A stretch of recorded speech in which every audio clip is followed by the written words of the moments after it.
Hey guys, we're on location for this unboxing. I'm going to be showing you what's inside this box and how I used it in my wizard school room before I flip this room and turn it into a rum running room based on local history here in Port Huron, Michigan. So inside of this box is a prop that I love. This is the extra, you know, in case things break. And this is what it looks like right fresh out of the box, right here, okay? So you get this thing. It comes with a 12-volt AC/DC adapter. You have to have your own mag lock, which you wire right in there, super, super easy. And you can choose the number of sensors that you want. I chose 4, but I believe they have up to like 7 or 8 sensors. And they send you an extra. So if for some reason one of these doesn't work or it breaks, they send you an extra, which is really nice.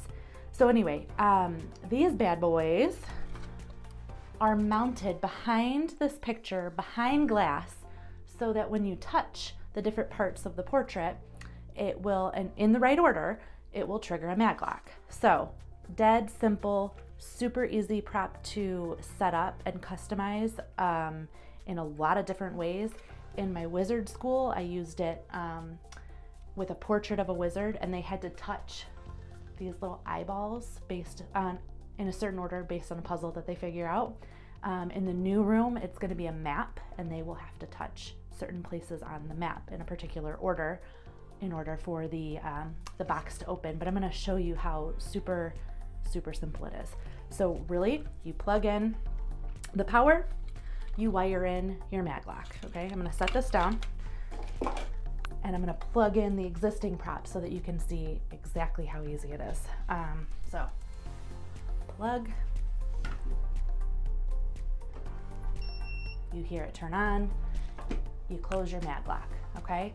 The customers need to figure out what order they need to touch the sensors in. You do that via the puzzle that you give them. And for this one, watch this. 2, 3, 4, 5, 6, and it opens. So notice I had 4 sensors, but I had them touch 6 points. So you can set this to make it so that they only have to touch 4 places in order, or some of them they have to go back to. And to reset it, all you have to do is unplug the thing and plug it back in, whatever. You hear it turn on. You plug it back in, and I want to show you if I touch it in the wrong order, nothing happens. These ones are decoys, so there's not even a sensor behind it, so you don't hear the beep.